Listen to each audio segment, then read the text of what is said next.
we will peg the back end of the bond market to gold July 4th of next year, the 250th anniversary of the country. So let's put it all together. So if you have synthetic demand created through the stablecoin movements by everything has to be backed by short-term U.S. treasuries, and then that pushes rates down, gives demand to the treasury synthetically to run the government, and the proceeds of those things go to gold, which raises it synthetically, and to Bitcoin. At the same time, you now peg it to the back end of the bond market, the 5, 10, 20, 30, and even 50-year treasury. What does that do? Number one, it keeps rates low to stimulate the economy synthetically and gives synthetic demand for the U.S. Treasury.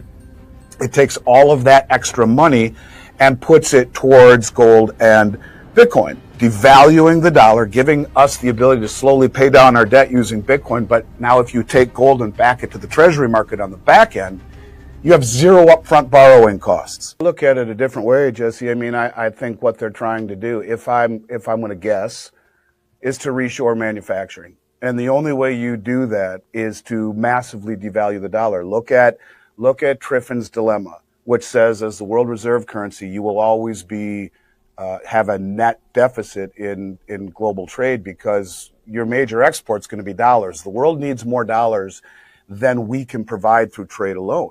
And so countries over time have to sell their currency to buy ours, weakening theirs, strengthening ours against those currencies, that is.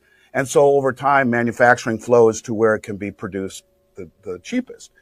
Vice President Vance has come out on White House letterhead saying, no, we can't do this anymore. Triffin's dilemma, it has been a subsidy for the consumer. It's been a massive hindrance for the producer. It's a broken system. We have to move away from it.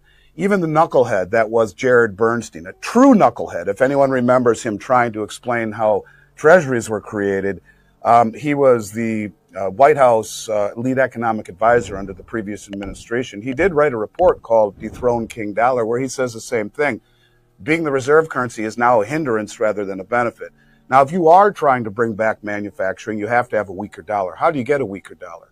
You let gold go to levels that no one can imagine, and I think you will see that. Now, you could argue Bitcoin too, but take a look at USA Tether as an example. USA Tether, which is already Genius Act compliant, their CEO is a man named Bo Hines. Bo Hines was Trump's crypto czar until August. So the rules that Bo Hines was creating, he is now benefiting from. What is Tether doing? They have 12 billion in gold right now, more than they have in Bitcoin. About 8 billion they have in Bitcoin, according to their last numbers that just came out. They were just at the Beaver Creek Mining Summit as a company. Tether was, which is one of the biggest mining summits in the country. Again, talk about Chinese disintermediating the market. Now, Tether is. So let's just play this out. The Genius Act says at any time, and to your point, I think they are using the cryptosphere, if you will, to get to where they want to go. If you want to rebuild manufacturing at home, one lever is currency. A devalued dollar makes U.S. exports more competitive abroad. Recent commentary suggests this may be a goal behind certain trade and monetary signals. Official policy rhetoric acknowledges the burden imposed by the reserve status, and some analysts argue that the U.S. could tolerate or even engineer a weaker dollar to shift the competitive balance back toward domestic production. In short, regain industrial strength by sacrificing some currency dominance. And I know that sounds kind of crazy. I mean, it's like, here's how it works. So anytime money moves, it'll be backed by a stablecoin. It will move instantly, like Venmo or Zelle across a blockchain network, instant settlement, if you will, and it will be backed by U.S. treasuries. Now, the interest on those treasuries is not transferable to the holder of the stablecoin. In other words, Tether gets to keep that interest. What are they doing with it? Well, they're buying more gold than they are Bitcoin, but they're buying Bitcoin too.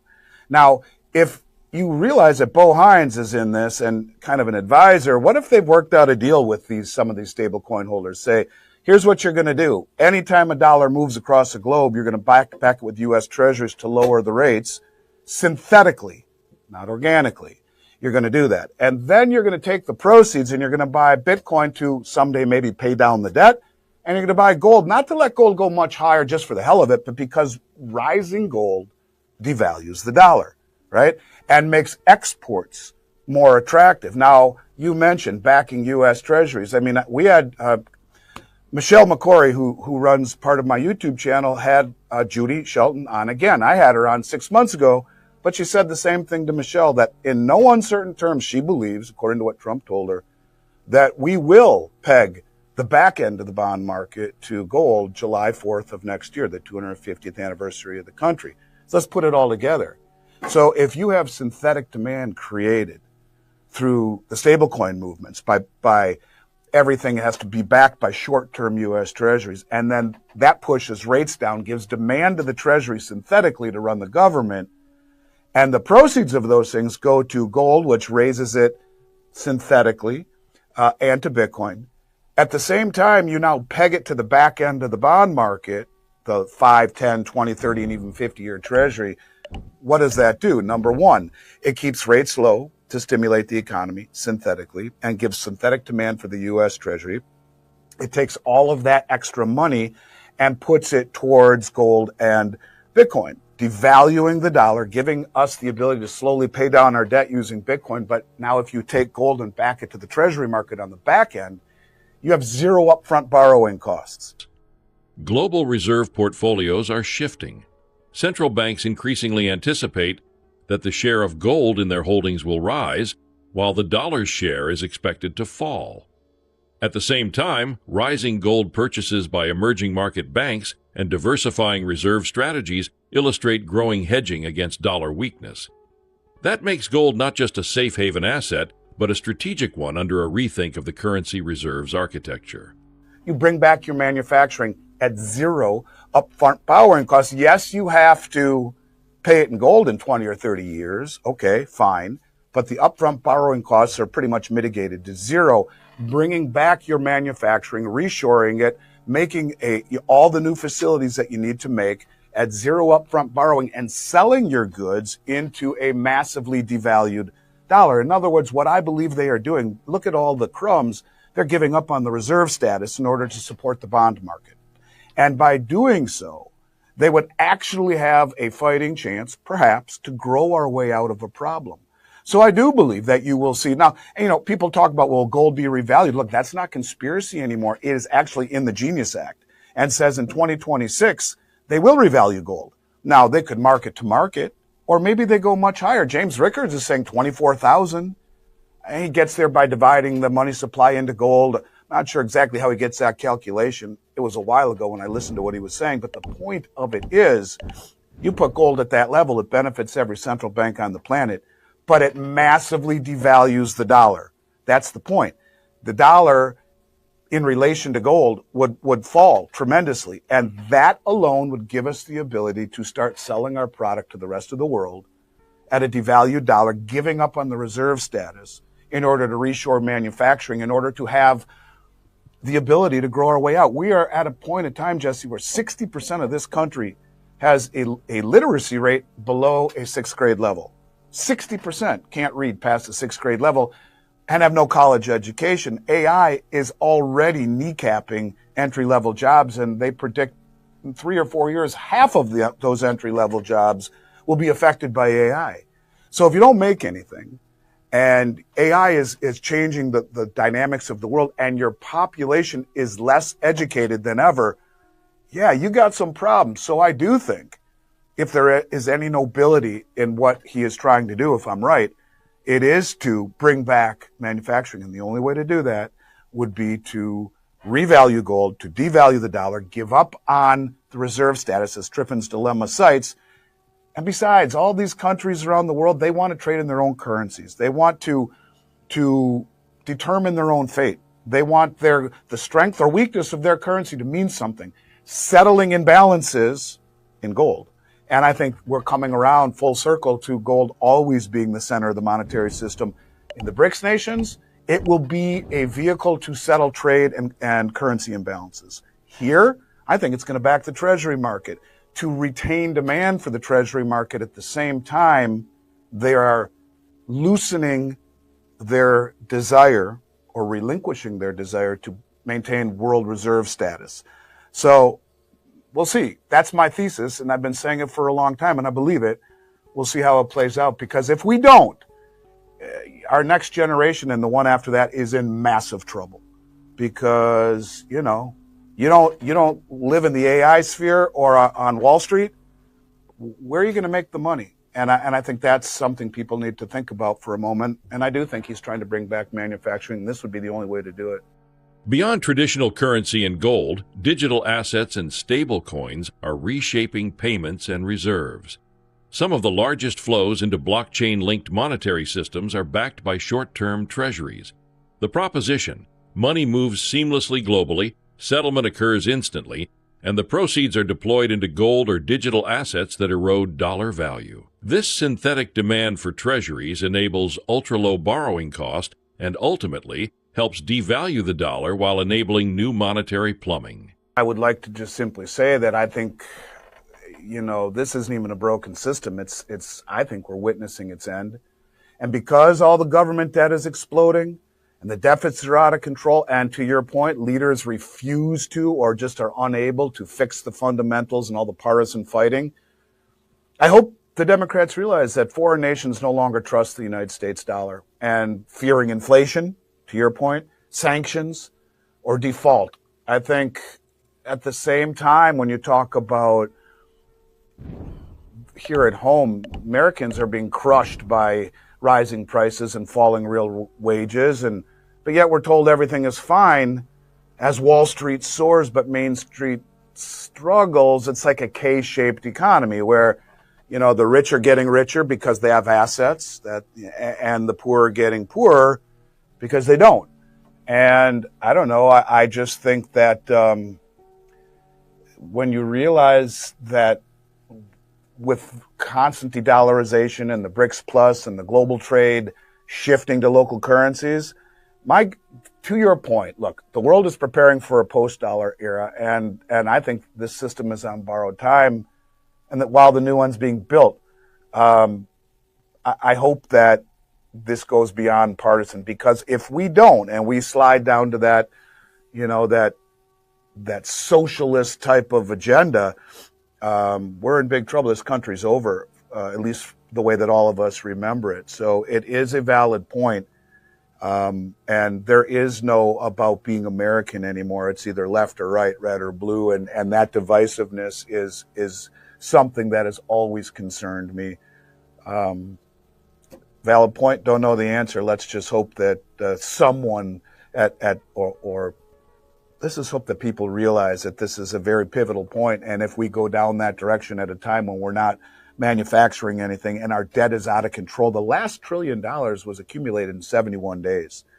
And 1 trillion seconds ago was 31,688 years ago. We're dead in the water if we don't bring back manufacturing, at least over time. Our children, our grandchildren are in trouble. So I don't know how to answer that question, Jesse, but it is a valid point. Bring manufacturing back, and you must finance it.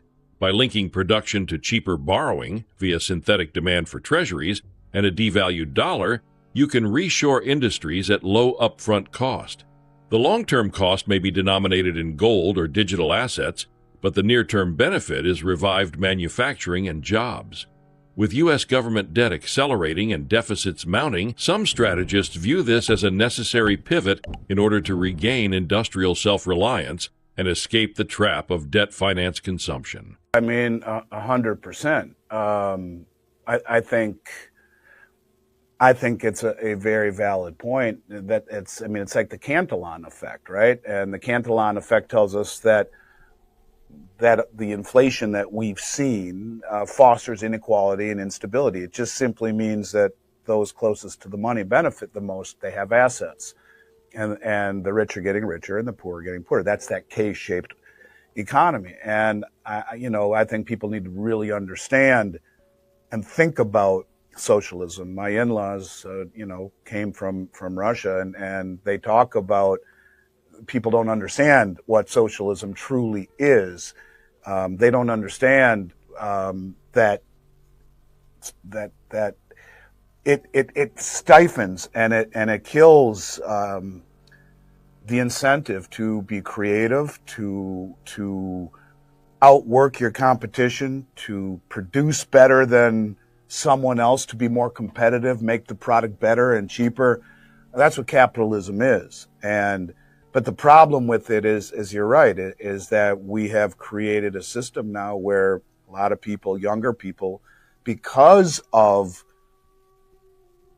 the system that has created far too much in the way of, I don't even know how to say it, massive inequality between those who have and those who don't.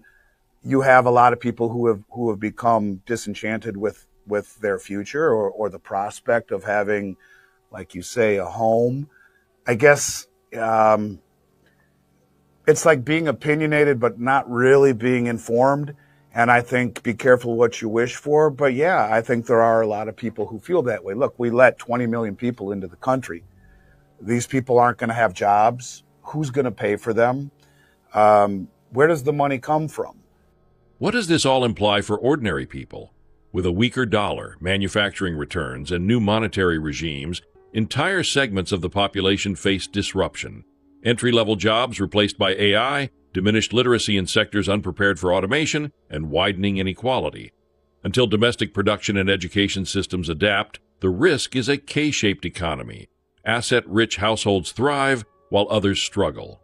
As global currency architecture shifts, the U.S. must decide whether to lead or be relegated to the margins of a post-dollar world.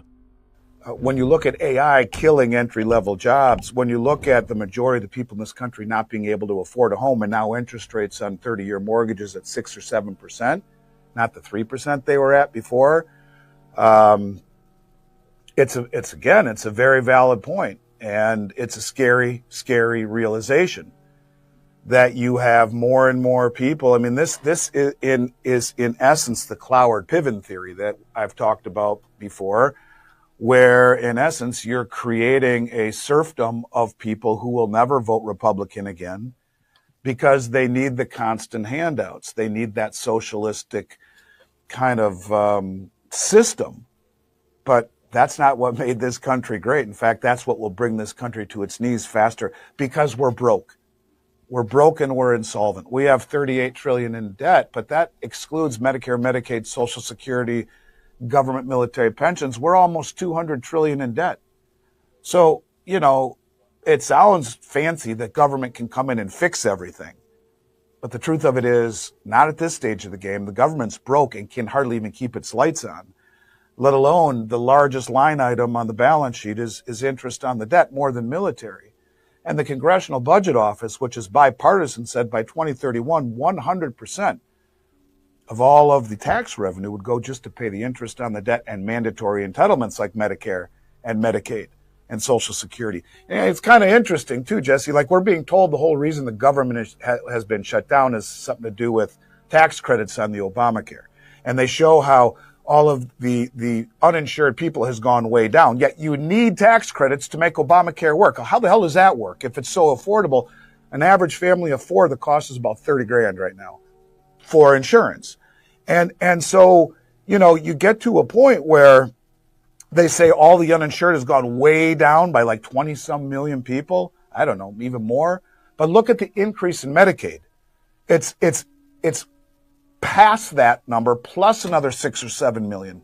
So the point of it is that they've gone from uninsured largely to Medicaid, which is a government handout subsidy, which is massively indebted.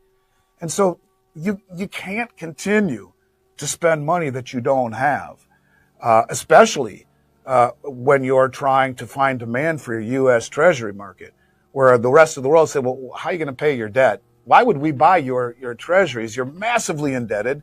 You want to go down a road of more indebtedness and less production. How does that work? So again, it's not following the logical chain of events and where it would lead to. It would lead to the end of this country as we know it. And God forbid we go that way. But again, very valid point.